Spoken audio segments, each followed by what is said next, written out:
برطانیہ میں تصدیق شدہ ماہر امراض نسواں اور بچے کے پیدائش کا ماہر بننے کے لیے MRCOG حص ہدوائے کا ہم مرحلہ ہے۔ یہ امتحان آپ کے عمل طور علم کو پڑھاتا ہے، یہ یقینی بناتا ہے کہ آپ اپنی طبی حقیقی زندگی کی صورتحال سے نمٹنے کے لیے تیار ہیں۔ امتحان آپ کے سمجھ کو جھکا انداز ہلگانے کے لیے مختلف طریقے استعمال کرتا ہے۔ ان میں تحریری امتحانات، عملی آزمائشیں اور مقصدی طور پر تشکیل دیے گئے طبی معائنے یا OSCE شامل ہیں۔ MRCOG حص حد پاس کرنے کے لیے لگن، سخت محنت اور امتحان کی سختاور مواد کی مکمل تفہیم کی ضرورت ہے۔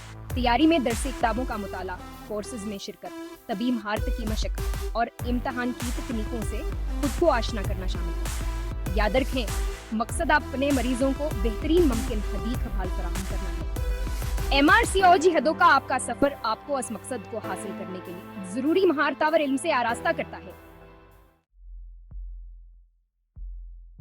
تشکیل دیے گئے اور حتمی آزمائشیں طبی تعلیم کے اہم اجزاء ہیں، جن میں MRCOG حص حدود بھی شامل ہے۔ تشکیل دیے گئے آزمائشیں آپ کے سیکھنے کے سفر میں چیک پوائنٹس کی مانند ہیں۔ وہ آپ کو طاقتوں اور کمزوریوں کی شناخت میں مدد کرتے ہیں۔ مثال کے طور پر باقاعدگی سے لی جانے والی مختصر آزمائشیں، فرضی امتحانات یا تربیت کے دوران نگرانوں کی جانب سے رائے۔ دوسری جانب حتمی آزمائشیں حتمی امتحانات تک قید رہیں۔ وہاں ایک خاص عرصے کے سیکھنے کے بعد مجموعی طور پر آپ کے علم اور مہارت کا جائزہ لیتی ہیں۔ MRCOG حص حدوں خود ایک حتمی آزمائش ہے۔ یہ تعین کرتا ہے کہ آیا آپ اپنے کیریئر میں آگے بڑھنے کے لیے معیار پر پورا اترتے ہیں یا نہیں۔ دونوں طرح کی آزمائشیں مستقبل کے ڈاکٹر کے طور پر آپ کے انشورما کے لیے ضروری ہیں۔ اوسط درجے کے حوالے سے لیے گئے اور معیار کے حوالے سے لیے گئے امتحانات آزمائش کے نتائج کی تشریح کے دو طریقے ہیں۔ اوسط درجے کے حوالے سے لی گئے امتحانات آپ کی کارکردگی کا موازنہ دوسرے امتحان دینے والوں سے کرتے ہیں۔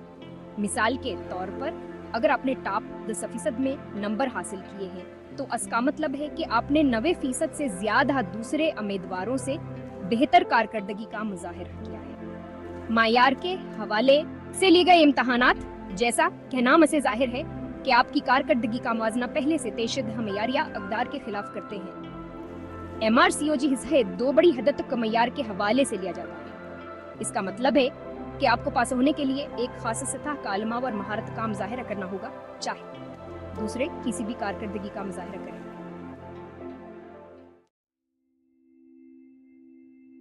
برابری آزمائشوں میں مسابقت کو یقینی کیا آپ نے کبھی سوچا ہے کہ جبائی کا امتحان کے مختلف فورجن موجود ہوں تو ممتحن مسابقت کو کیسے یقینی بناتے ہیں؟ یہی پر برابری کا عمل کام آتا ہے۔ برابری ایک شماریاتی عمل ہے جو یقینی بناتا ہے کہ کسی امتحان کے مختلف فورجن یکساں طور پر مشکل ہوں۔ فرض کریں کہ MRCOG حصہ دو کے امتحان کے دو ورژن ہیں جو امیدواروں کے مختلف گروہوں نے دیے ہیں۔ برابری یقینی بناتی ہے کہ اوریجنائے لینے والا امیدوار بھی وہی سکور حاصل کرے گا جو واسنے ورژن بے لینے پر کیا ہوتا، یہ فرض کرتے ہوئے کہان کے علماء اور مہارت کی سطح ایک جیسی ہے۔ یہ عمل مسابقت کو یقینی بناتا ہے اور امتحان کے معیار کو برقرار رکھتا ہے۔ غور و فکر، بالواسطہ تعلیم، تبدیلی اور تعلیم اور تجرباتی تعلیم۔ امتحانات سے ہٹ کر طب میں سیکھنے میں مسلسل خود بہتری شامل ہے۔ یہاں غور و فکر کلیدی ہے۔ اس میں اپنے تجربات کے بارے میں تنقیدی طور پر سوچنا، یہ جاننا شامل ہے کہ کیا بہتر رہا اور کیا بہتر ہو سکتا تھا۔ بالواسطہ تعلیم تب ہوتی ہے جب آپ دوسروں کو دیکھ کر سیکھتے ہیں۔ تصور کریں کہ ایک سینئر ڈاکٹر کو ایک پیچیدہ کیس کو سنبھالتے ہوئے دیکھ رہے ہیں۔ یہ بالواسطہ تعلیم ہے۔ تبدیلی آور تعلیم زیادہ گہری ہوتی ہے۔ اس میں نئے تجربات یا بصیرت کی بنیاد پر اپنے نقطہ نظر کو تبدیل کرنا شامل ہے۔ آخر میں تجرباتی تعلیم کرنے سے سیکھنے پر زور دیتی ہے۔ سیکھنے کے یہ تمام طریقے ایک مکمل طبی پیشہ ور کے طور پر آپ کی نشو و نما میں معاون ہیں۔